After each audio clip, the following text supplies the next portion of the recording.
George, quick question. Do you think a goalkeeper should ever win a Ballon d'Or? And under what circumstance would you allow that? If they have won the league title in their country and been... Say they kind of played the role that Iker Casillas did for Spain, that Hugo Lloris does for Spurs. So if they played in goal for the team that's won the league, won the Champions League, and then if there's an international tournament that year, also won that. Everything. They just need to win everything. If you win it all... And score 35 goals a season and assist 20. And win Wimbledon and the Masters. If you do all of that, then you can Ballon d'Or. No, I'm going to... Yes, they also have to win F1 as well, don't forget F1. But no.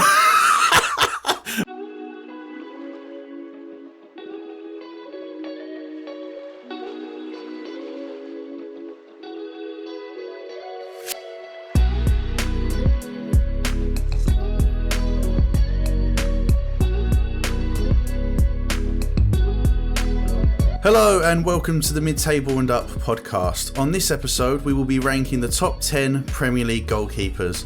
Please do comment down below and let us know your top 10 Premier League goalkeepers and why. Whilst you're there, you might as well put your foot through the like button and subscribe, as well as follow us on Spotify, Apple Podcasts, along with Facebook, Twitter and Instagram.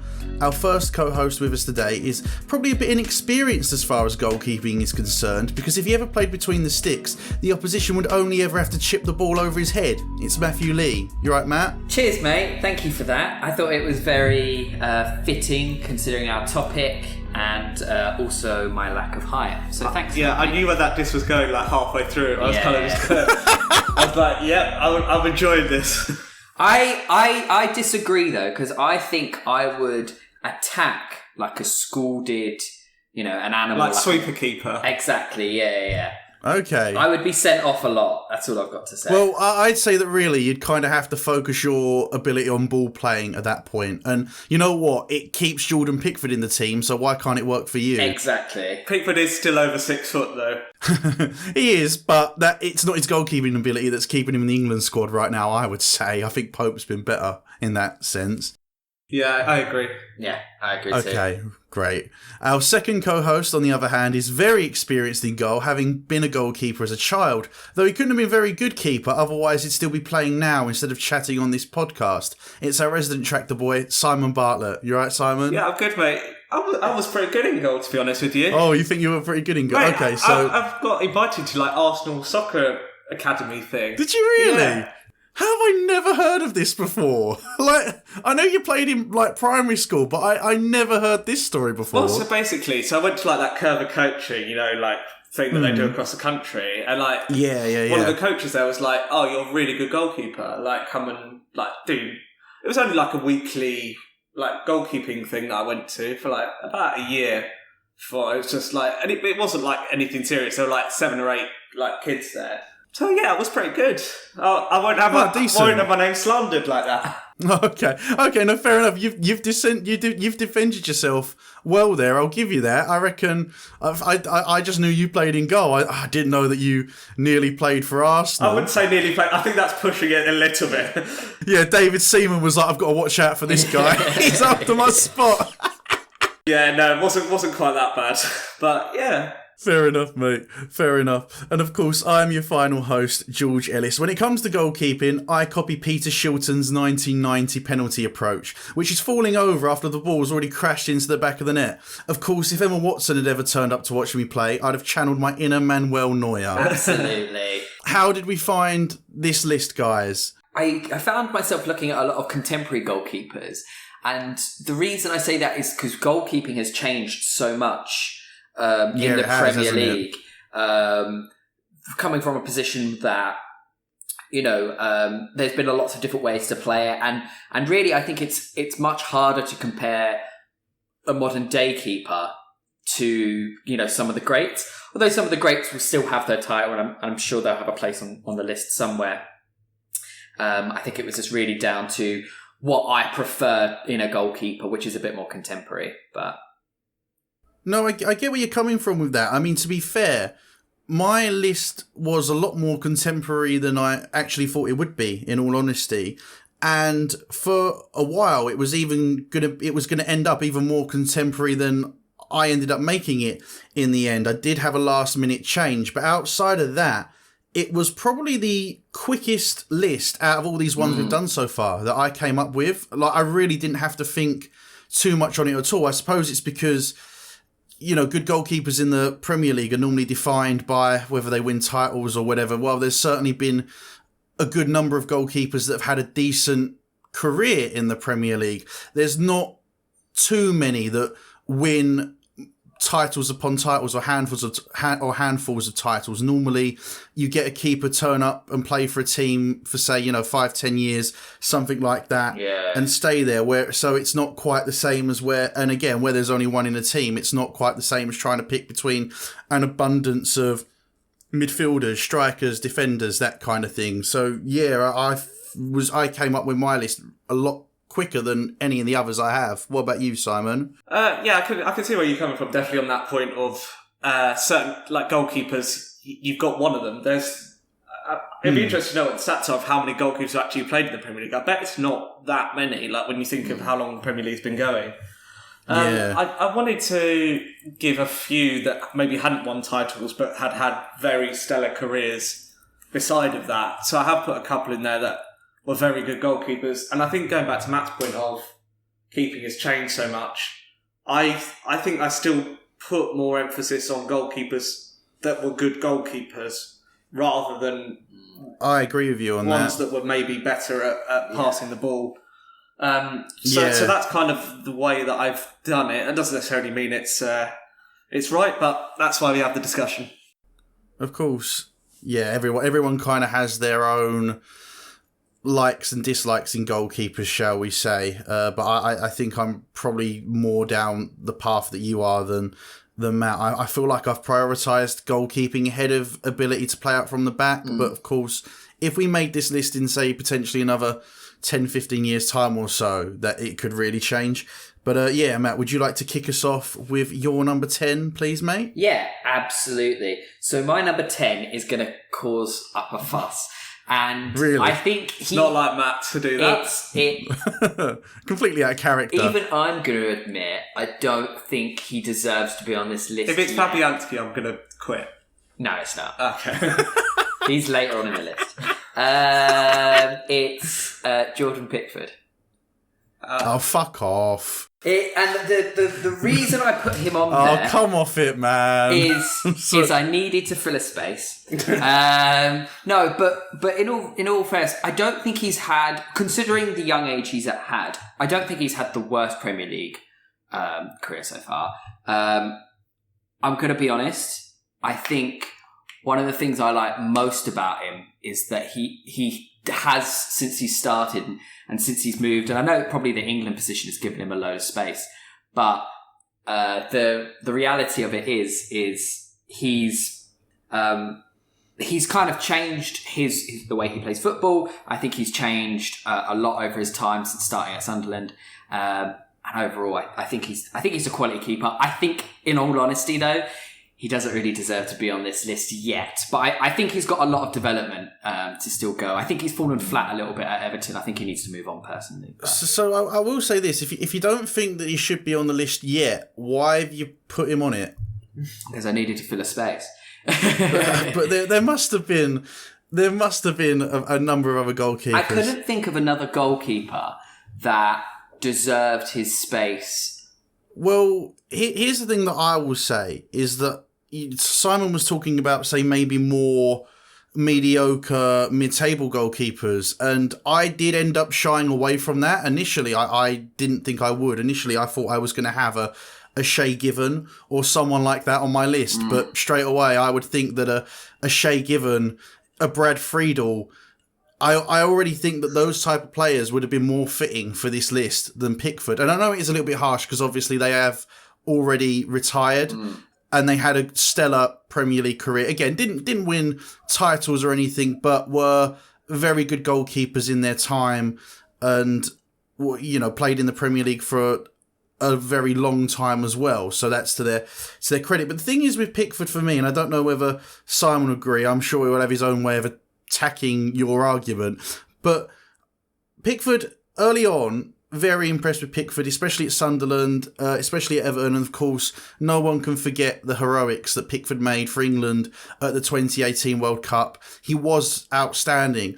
But I do think since then, at least his form in goal, outside of his ability to pass the ball, which is easily his best attribute, I think his form since that World Cup has drastically gone downhill in terms of goalkeeping. I feel like he's making mistakes that at his age now, I know he's still quite young, but he really should be I think he should be starting to become a lot more consistent.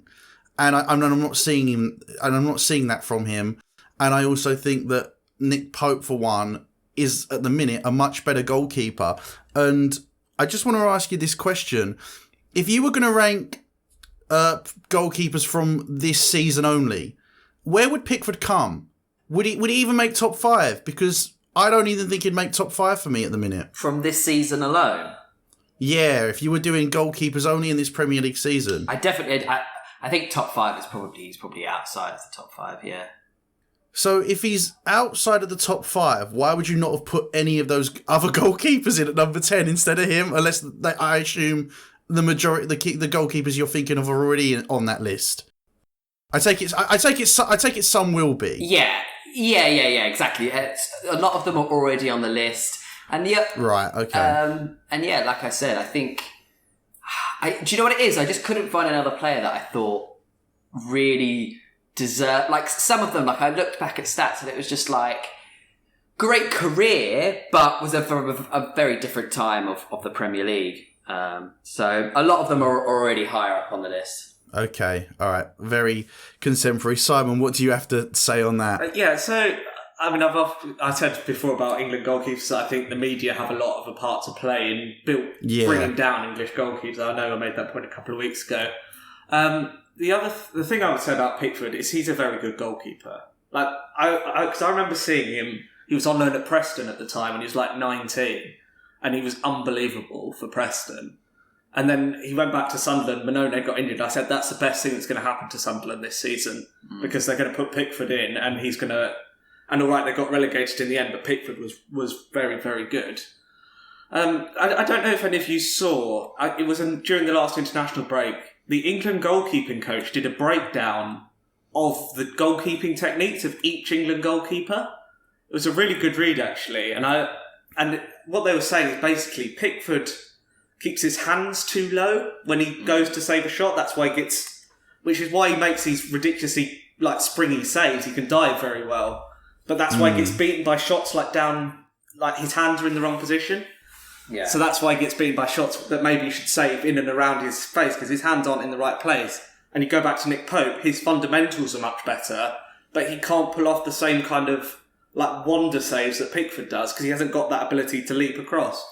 So it was an interesting breakdown. I thought that was a good read. No, it is an interesting breakdown. Do you think in that, and being prisoner of the moment, right? Going back to the penalties in the World Cup, do you think would you have rather had Pope in there to save those penalties than Pickford? It's hard to say. At the time, probably not. But if you were asking me, if you were saying to me, you've got penalty shootout today or tomorrow, who are you going with in goal? I would go with Pope because I ultimately think Pope at the minute, from a goalkeeping sense, is the better keeper. And Simon, you said that you thought that Pickford was a very good goalkeeper. I think Pickford is a decent goalkeeper. I think he's got the potential to be a very good, if not excellent goalkeeper. I just think the last 2 years, I feel, if anything, he's gone slightly backwards. I agree with that completely. Going back to that, who would you prefer in goal for the World Cup? I'd actually disagree because I think Pickford has quite a big game mentality. I which agree. is possibly something that maybe Nick Pope doesn't have playing for Burnley, obviously. But I'm not too sure on that. I just get the sense that when Pickford's up for it and he's ready, I mean, he made a great save, let's not forget. I think he's very enthusiastic in the big games, for sure, but I think his overly enthusiastic. You know, we've seen the horror tackle on Van Dijk this season. I'm not going to go too far into that because Liverpool fans have fucking said enough on that. But even previously, when they were playing against Newcastle, I think a year or so after he signed for Everton, he's like sticking his tongue out as he's gone to get the ball at the Newcastle fans, and it's just that same day he made a blunder that led towards the goal. I don't think it punished Everton in the end, but.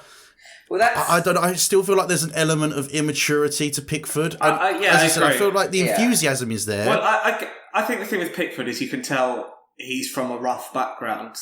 He's the most northern person. Even though you can't hear what he's saying on camera, you can still know the accent that's coming out of that mouth. Him and Jordan Henderson, like you could hear the northern without even like hearing it. Yeah, we'll leave it there. All right, so you're number 10 then, Simon. I take it won't be anywhere near as controversial as Matt's. Well, make your own decisions. He's probably had the least glittering career of any of the players on my list. Jussi Jääskeläinen at number 10. That's a really... Yeah, to be fair, I really wasn't expecting that at all. And as a West Ham fan, and I remember him playing for us, I loved Jääskeläinen and I thought he was brilliant for us. But I do think, like, for all... Obviously, I'm not going to go too far into spoilers, but in terms of what he achieved in the game overall, I don't really think he gets near anyone on my list. But, you know, elaborate for us, mate. I was going to say... If we're going on the careers and what they've won, obviously he's nowhere near any list because he didn't win anything, really. But he played over 400 top-flight games. Like, he's been part of that Bolton side, which did really, really well in the early 2000s. And I just remember him just solid goalkeeper. Just very rarely made a mistake. Yeah.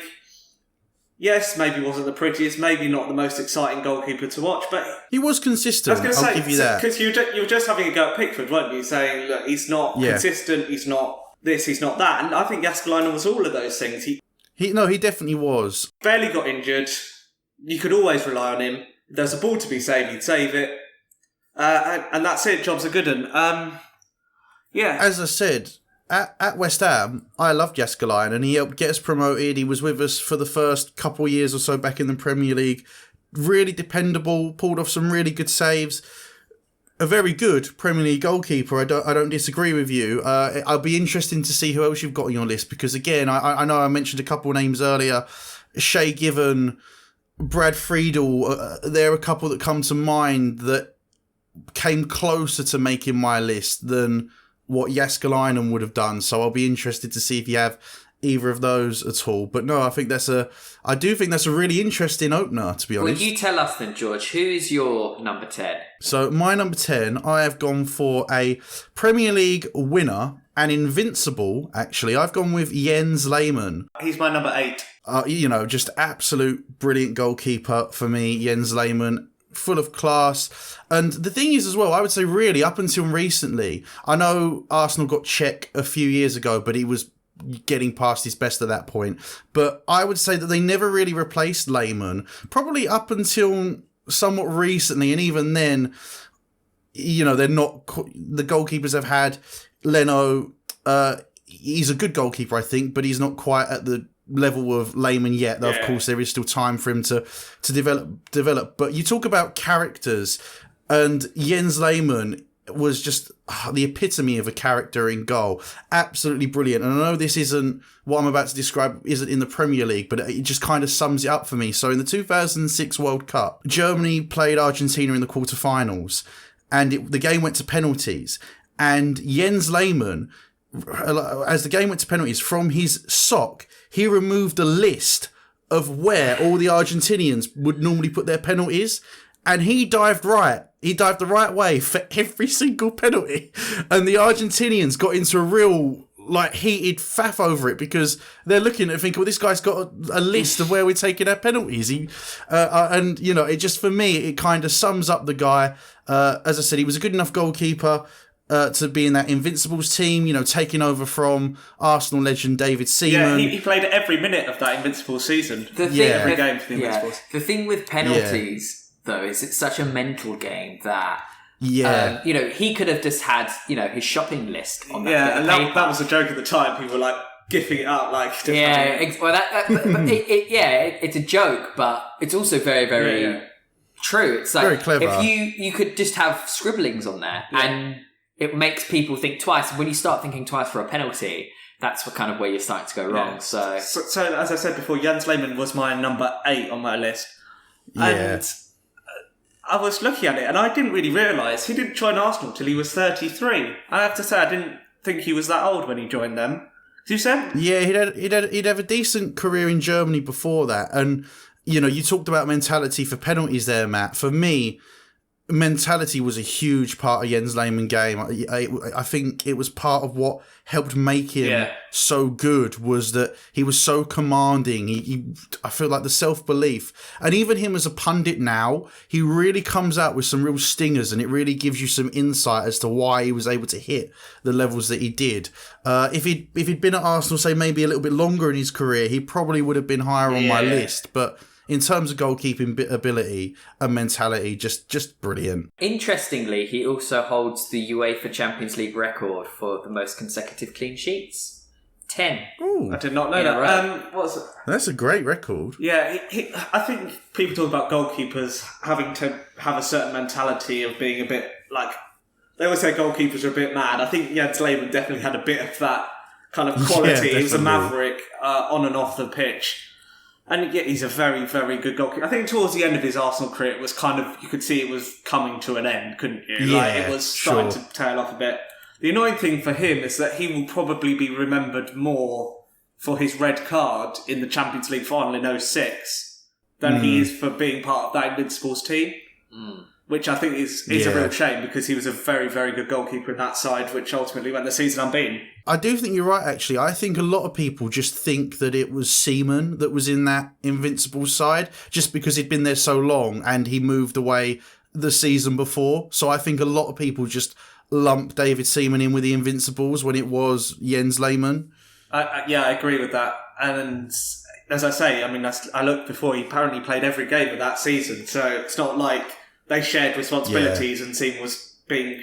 No, Jens Lehmann was the number Seaman 1. did leave in 2003 anyway. No, but my point is that he was firmly the number 1 choice. He played every game. Like, it wasn't a case of there was one keeper and he was kind of in and out the side. He was there for the whole thing. So, yeah, very good goalkeeper, worthy of a spot on the list. All right, then.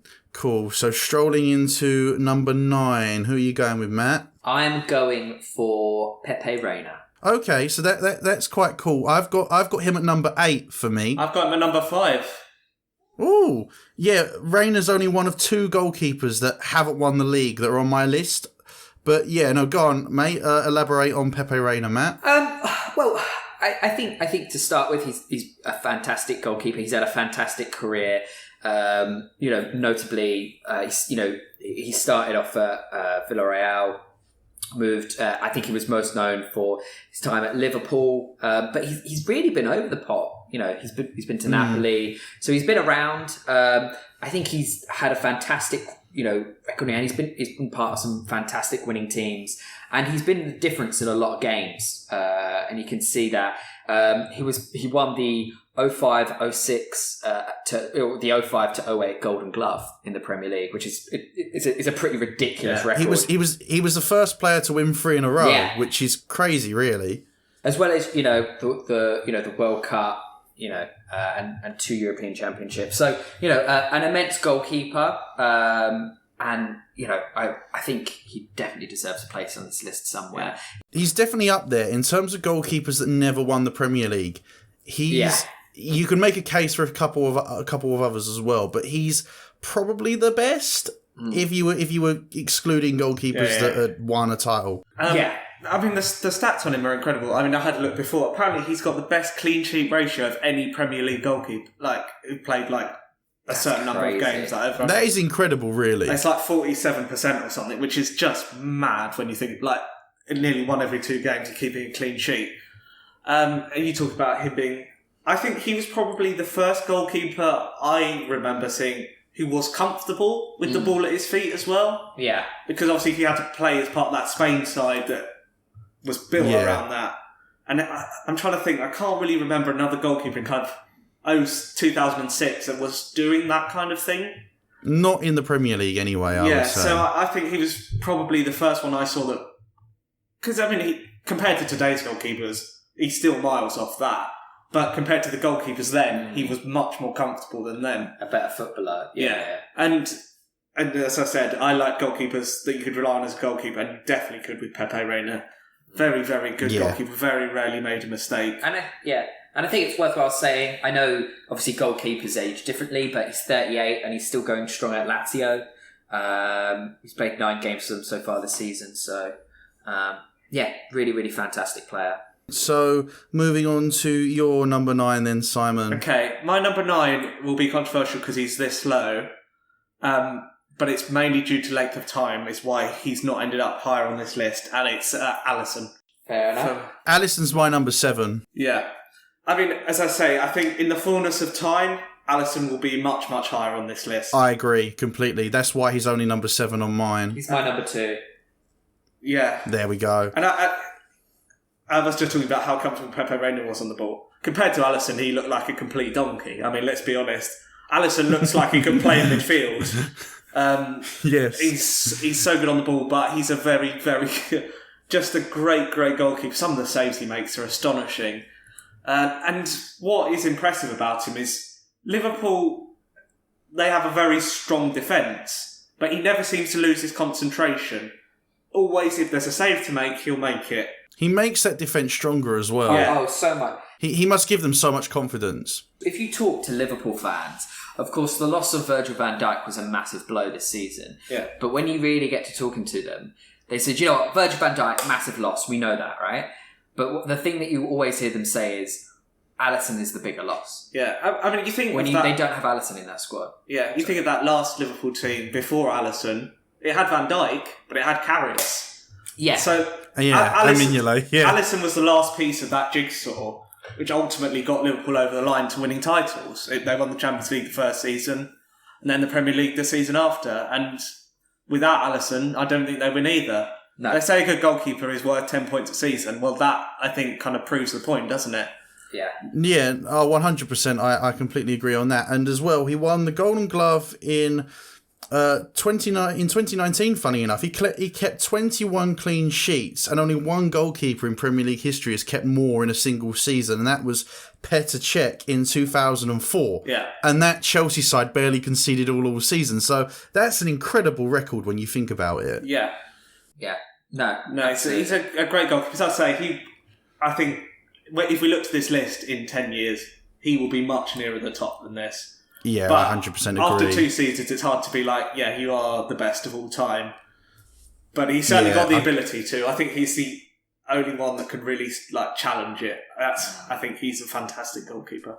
I think Edison could potentially be up there if he stays at City and then again carries on winning titles. But Alisson is just unbelievable. So I do think that's a valid entry for your number 9. And what we're talking about, Alisson, I think it's what an interesting problem Brazil have for their goalkeeper situation. Well, it's interesting because Brazil's problem historically has always been they don't have a keeper. Yeah. That's always been Brazil's problem. Even in 1970, that was supposed to be a problem. Which is fine when you've got a team as good as that 70s Brazil side was. Yeah.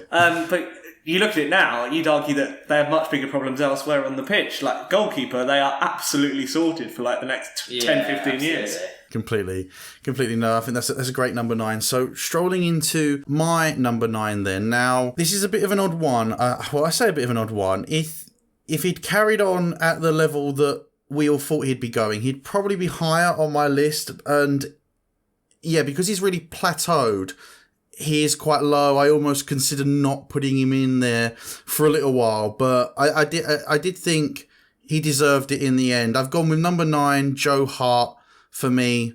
Again, you look at the last 5 years of his career. We obviously discussed this in the Wasted Potential episode, and used to made really valiant cases for having him in your lists. But I do think, he won... Like Reina, funnily enough, he won 3 Golden Gloves in a row, and he's won a 4th one as well, which he won in 2014/15. He's joint top with Golden Gloves in the Premier League, and he was instrumental in City's title win in 2012 and 14, and even when they weren't winning titles, up until he left, he was an instrumental player in that team. And if not for the last 5 years or so, I'd have had him higher than number 9. Your number 9 Premier League goalkeeper is Spurs' third choice.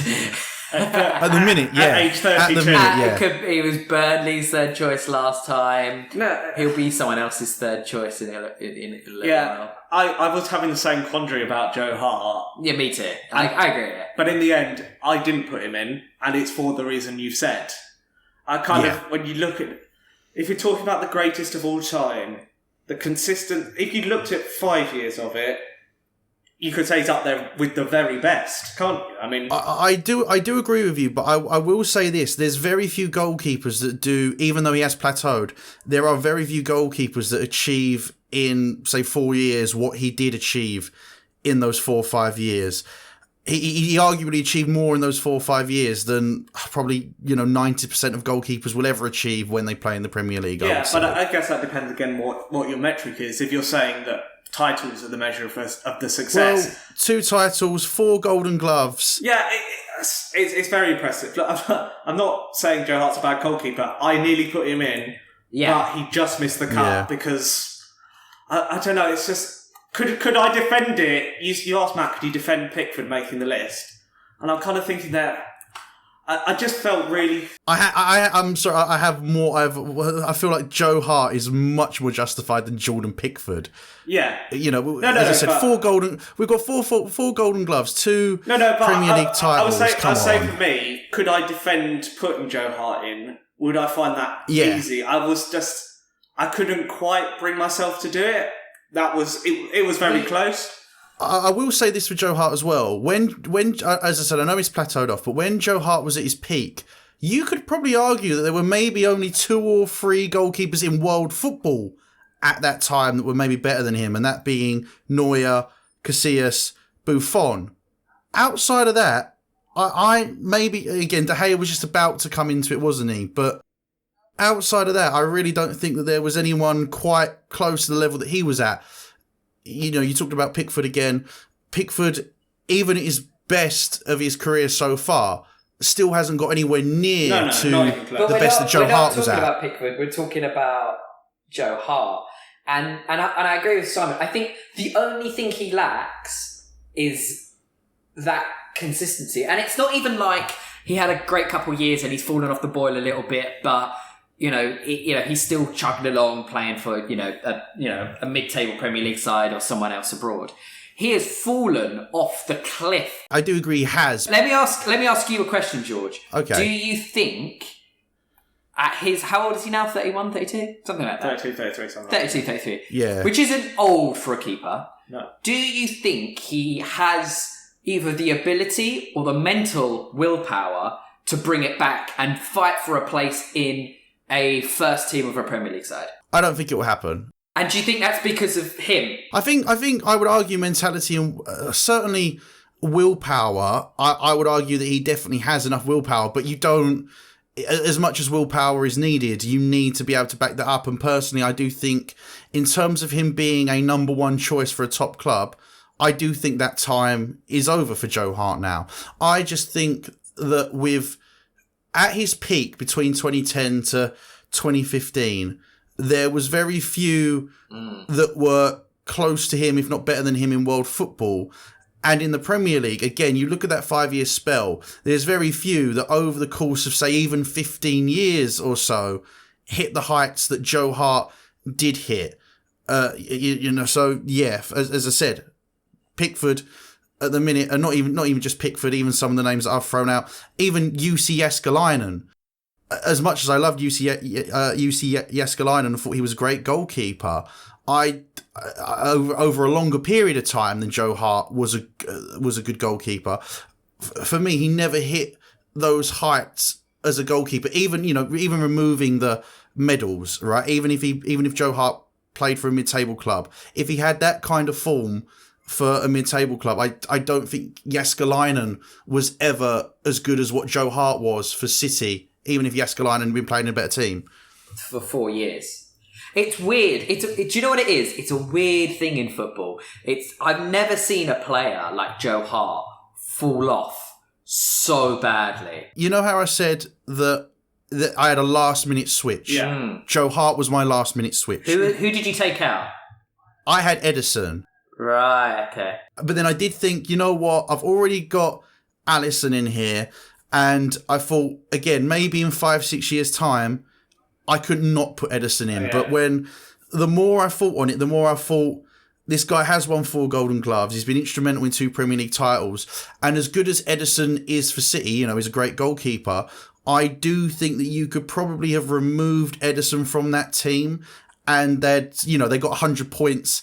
At least the year they got 100 points, they could have won that title without Ederson. Not so much the next year because Liverpool were chasing them down. But for me, Man City would not have won the 2 titles they did if so in 2014, Liverpool had Mignolet. If you swap the goalkeepers around that year, Liverpool win the league in 2014, 100%. I think going back to Matt's point though, it's interesting that here we've got a player that we put on a list of wasted potential, and I know I will say you two put him on that list. I didn't put him on mine, though I did think you fought a very good case. My point is that there are very few players that would ever cross over like that, because there are very few players that have fallen as dramatically or as far as Joe Hart. He was untouchable. His peak, he was untouchable as a goalkeeper. Completely. It was Joe Hart's number 1 for club, country, and there's no debate. That's it. That's just the answer. Yeah. And now it's like Joe Hart's nowhere near being top for club or country, even though he's not old enough to be past his peak. It's a really strange one. Yeah, I do 100% agree. With all the points that you guys have made. As I said, it was a last minute. No, I can see why you put him on there. You can see why we put him on the other list. I just kind of think that because I know his career has plateaued, but let's just say if he had retired then and there, and again I know longevity does play into it over the course of time, but if he'd have retired after 2015, the bad doesn't wash out the good. No, that's a very valid point. Yeah, so that's why I ended up picking him. If we were going on overall careers, would you say Joe Hart is still a good goalkeeper? No, I probably wouldn't, to be honest with you. Not right now. Not on the basis of what I saw at West Ham and on the basis of what he's been able to do in the last 3 or 4 years. I would say he's probably not a good goalkeeper anymore, or at least not the level that he should be. What do you think is his level? League 2? League 1? It's better than that. I've seen League 1 goalkeepers, they're shit. I think at the minute, because it is a little bit difficult because there's such a lack of football over the last couple of years, I think a championship team maybe, just to see. Because as I said, I was going to say a relegation candidate, but when he was with us, you could argue we were relegation candidates and he was shite. Yeah, and Birmingham City, Blackpool, Tranmere Rovers and West Ham United, we all went, fuck that! Yeah, but yeah, no, I'd say a championship team. It's kind of difficult to gauge at the minute because he's not had a prolonged period of first team football for such a long time now. Yeah, anyway, I can see why you put him on the list. If I was anyone in the championship, I'd be taking a punt on him. I'd say that. Apart from his wages, will be absolutely ridiculous. Yeah, that'll be the thing that blocks him. That's the reason he's a third choice keeper. But then, if he wanted to prove himself, he'd take that wage cut, and then if he did a really good job, he could potentially get a move to a better club. I don't think it's worth it for him now, is it? I mean, he's 33. Maybe. If he took a year in the Championship at half wages, I think he's quite comfortable at Tottenham. But, he's not just had another 5 years of great success. Then you could maybe argue that. He's had 5 years of disappointment. I would feel like I'd want to get that feeling of winning again or being important again. Playing time or $100,000 a week? I'd take $100,000 a week. Well, he made that for a good chunk of his career at City, didn't he? I know it's a funny one, but yeah. What I was going to say is he could damage his reputation to such a degree. Say he did go out to a championship side and was then dreadful. you say the bad doesn't wash out the good, but people forget. But there's a reason why he's not on our lists. Like I completely understand why George has got him on there, and you know he was part. I debated him, but he was part of my shortlist. I'm not going to deny it. But the point of this conversation isn't George what you do. It's just it's a really interesting because I've never heard anyone professional or not, like, you know, as in a professional pundit or anything, come out and really give a good explanation to why he's just fallen off a cliff. It's a very rare thing to see a player fall off this badly. We talked about it with Pickford. I think the English media's got a lot to answer for. They were very big to build up Joe Hart at a very young age, and rightly so, because he was playing unbelievably well for Birmingham and then City. But then, as soon as and it's the big thing, as soon as they get the number one shirt, they're there to be shot at.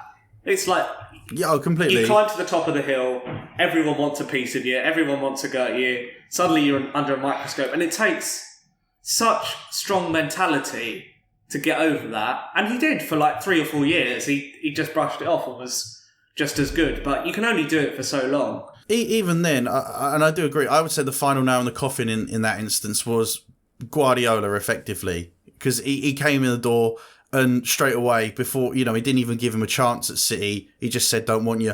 But going back to, sorry, I know we've kind of dwelled on Joe Hart for a long time, but I just quickly want to say, going back to, I think what you made was an excellent point, Simon, in that he might not want to risk going to, say, a championship team because he might damage his, you know, like the way that his career looks already, he might damage it even further.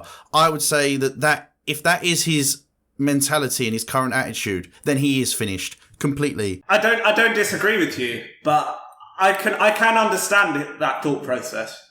Yeah, no, I can understand it. I can understand the thought process completely. But if he's not still got any kind of belief that he can do a job even at a championship level, then no, he's done for me. Shall we move on? My number 9, Joe Hart. Your number 8, Matt. My number 8 is one which I know George isn't part of your list. I'm not sure if it's part of yours. It's Ederson. For a midfielder in goal, I think he's all right. Honestly, his ability with the ball at his feet. I think we talked a bit about Pepe Reina being one of the first to really look comfortable with the ball. You know, I think Ederson is just the personification of that. Some of the balls that he punts up the pitch for Sterling to get at the end of is just, you know, fantastic. For a goalkeeper, you know, he's only got 1 Golden Glove award, which was in the 1920 season, and then he's got 2 Champions Leagues to his name. I think he's such a fantastic... Hang on, where's he got his 2 Champions League from? I was going to say... 2 Premier Leagues. Sorry, yeah. Sorry. No, I read Premier League champion and just took the last word. 2 Premier League have I missed something? Titles. I was going to say, Matt just added 2 Champions League titles to City's history. I'm sure he'll take them. Yeah, no, he would take them. I personally, you know, and he's not the tallest keeper in the world either, which I think is, it's nice to see a different type. 6'2". It's not. It's not short, but for keeper, fucking giant to me. But if you look at it, it's shorter than the average height of most Premier League goalkeepers. Probably the only one that's shorter than that is Fulham's, which is. I'd say Pickford can't be that tall. No, Pickford's really not that tall. I think he's about 6 foot on the nose. Like, he's not that tall at all. But if we're going to talk about Ederson, is a fantastic keeper. Yeah, I think you hit the nail on the head, Matt, to be honest, with everything you said. I mean, you're talking about someone with like the passing range of Kevin De Bruyne playing in goal. That's sort of what we're talking about here. It's ridiculous. I actually think that Ederson is the best ball-playing goalkeeper I have ever seen.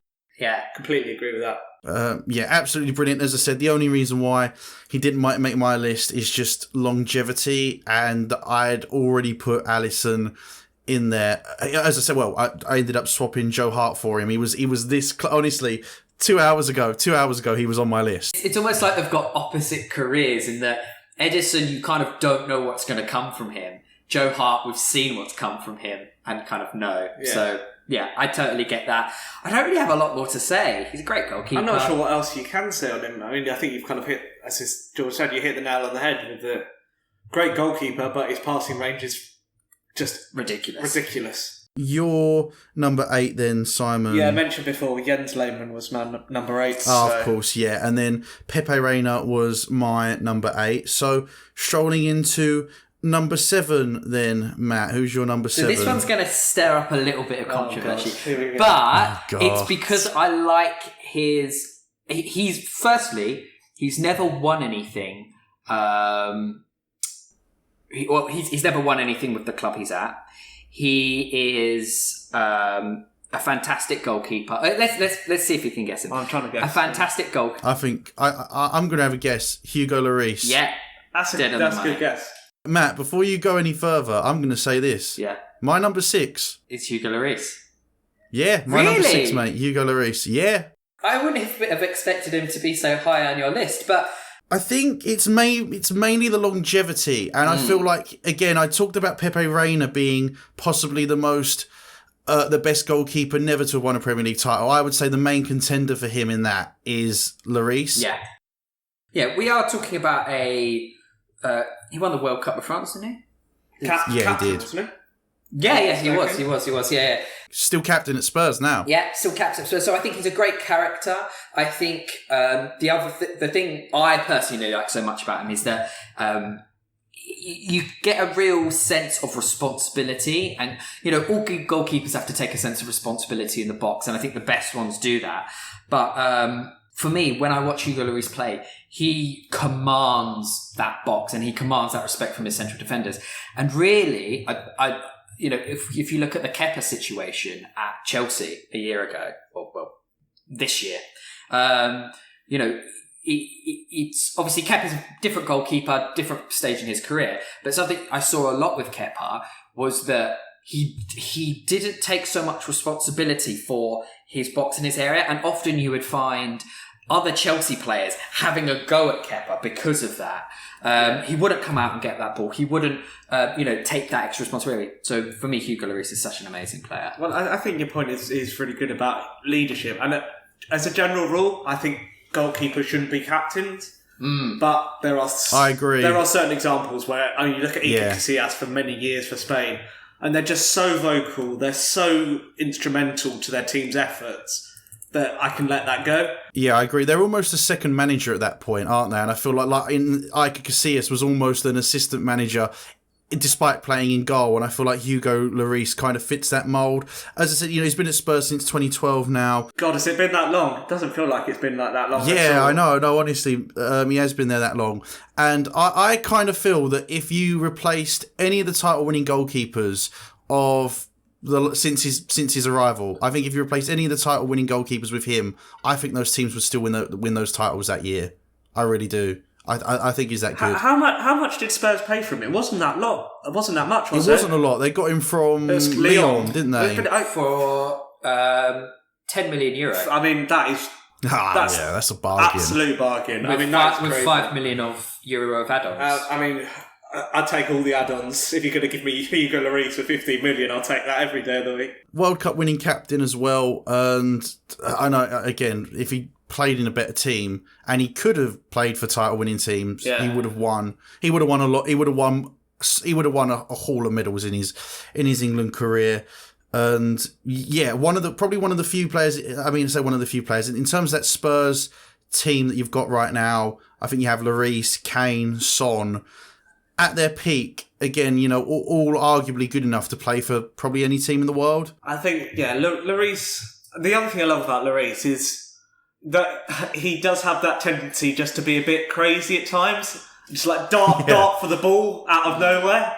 I don't know. I quite like that in a keeper. Just that. Yeah. We talked about Jens Lehmann being a bit mad and I think all the top goalkeepers have a sense of just being a little bit mad. I think. To choose to be a goalkeeper just as a starting point is a bit crazy, and then they just seem to, because you need to have I think the goalkeeper is the most specialist position on a football pitch. Yeah. You need skills that no other player needs to have. It's such an isolated position. You have your teammates, but you're in your own bubble. You could do nothing for 90 minutes and then have one moment, and that's it. That's how your game is defined. Whereas every other player, you can have hundreds of moments in every given game. goalkeepers don't have that luxury, and it's a really And the thing is that the very varied in the the way when you on a day-to-day basis, the goalkeepers have completely different training than. In most clubs, are kept very, very separate, and they have these very different exercises and routines. So, I think to be a leader in an environment where you're kept out of the loop for most of it, is amazing. It just shows it's just a testament to the personality that he has, and that's why I'd say generally goalkeepers known for being captain. Yeah, because you don't see him for 90% of the time. Yeah, unless you're like so embedded in a club or a system like Lloris is, like Casillas was. Like, say, Oliver Kahn was. Like, people like that. You're talking about absolute legends. It generally doesn't work. But, yeah, Hugo Lloris, fantastic player. Great choice. Yeah, I completely agree. I think you have somewhat redeemed yourself with that pick, Matt. That's half time. Thank you so much for listening to part 1 of this Midtable and Up podcast episode. Part 2 will be available to listen to very soon. If you enjoy our content, please follow us on Instagram, Twitter and Facebook. Be sure to download us on Apple Podcasts, Spotify, Acast and SoundCloud. Thank you very much, and we'll see you in parts 2.